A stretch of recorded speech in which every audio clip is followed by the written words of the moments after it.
با نام خداوند بخشنده و مهربان خدیجه میشه فاطمون. دوستان ببینیم با تومه زنده چی گرفتم براتون.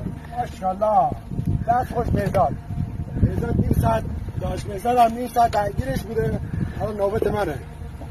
ماشاءالله با یک گیده و همون حوور بزرگ. ماشاءالله یه بالا میخوایم بریم کیشا، توی کیشا هوا خنک شده. کیشا بیا